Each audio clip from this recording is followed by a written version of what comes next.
Bonjour à tous, j'espère que vous allez bien. Diabète et maladies respiratoires, c'est ce dont nous allons parler aujourd'hui. Si vous êtes nouveau parmi nous, bienvenue sur la chaîne des laboratoires CLM, chaîne dédiée au conseil santé où chaque semaine nous traitons un nouveau thème avec des spécialistes du domaine, mais aussi une chaîne qui est à votre écoute où vous pouvez poser vos questions auxquelles nos spécialistes répondront chaque jeudi via la rubrique CLMD. Quant à moi, je vous laisse avec Dr Ousdé. Bon visionnage.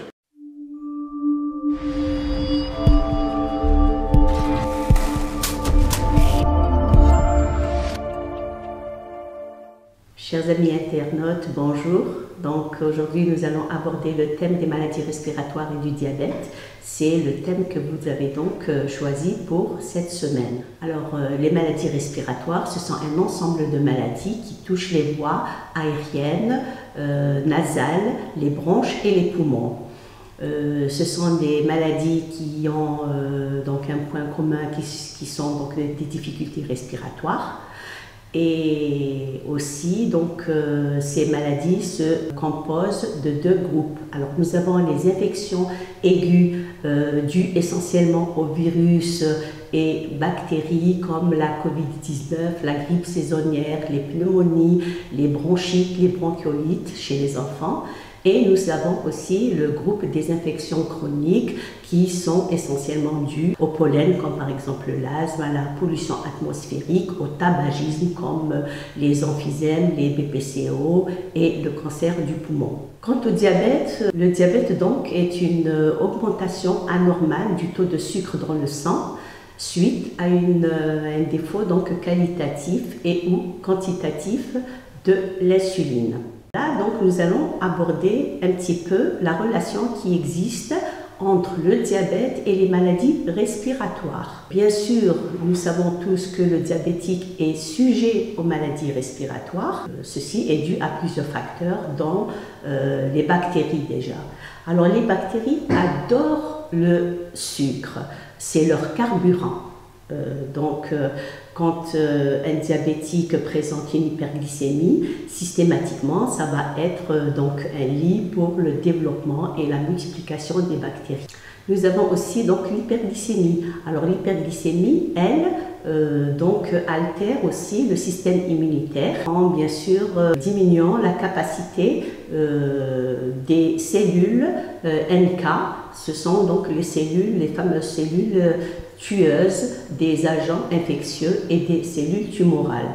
Nous avons aussi le stress. Alors, en état de maladie, systématiquement, la personne stresse. De ce fait, donc, il y a une sécrétion d'hormones qui se fait dans le corps.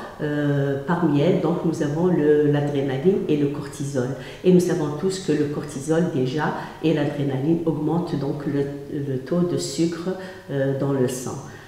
Nous avons aussi l'infection. Alors, suite à l'infection, le corps humain aussi répond par une sécrétion d'hormones, dont l'insuline. Et malheureusement, chez le diabétique, l'insuline, justement, est toujours altérée. C'est comme ça, d'ailleurs, qu'on a toujours un apport exogène de l'insuline. Et c'est ce qui, donc, favorise l'infection. Alors, concernant la relation qui existe entre le poumon et donc le diabète, effectivement, donc le poumon est la cible de l'infection chez le diabétique. Ceci est dû donc à l'altération de la fonction respiratoire qui se traduit donc par un syndrome restrictif non bronchique et une diminution de la capacité de diffusion alvéolo-capillaire. Ceci est dû à l'excès de glucose qui attaque les protéines des fibres musculaires, l'élastine et le collagène. Les précautions à prendre chez le diabétique. Pour les précautions à prendre donc chez le diabétique en cas d'infection, c'est bien sûr la surveillance fréquente de sa glycémie capillaire. Dans le cas où la glycémie donc dépasse les 2,5 grammes, pensez à mesurer et à vérifier si vous avez une présence de corps cétonique dans vos urines. Aussi, pensez à s'hydrater régulièrement. Et en cas de vomissement, il est impératif donc de consulter votre médecin. Il faut éviter de prendre excessivement du paracétamol et de la vitamine C. Ce sont donc des médicaments qui aussi perturbent la mesure de votre glycémie capillaire. Alors, chers amis internautes, donc nous arrivons à la fin de notre vidéo. N'hésitez pas à vous abonner, à liker et à nous envoyer vos questions via les réseaux sociaux, et nous serons là pour répondre à vos questions et à vos suggestions à travers la rubrique CELMT. D'ici là, portez-vous bien, sortez couverts et n'oubliez pas, gardez le sourire. Au revoir.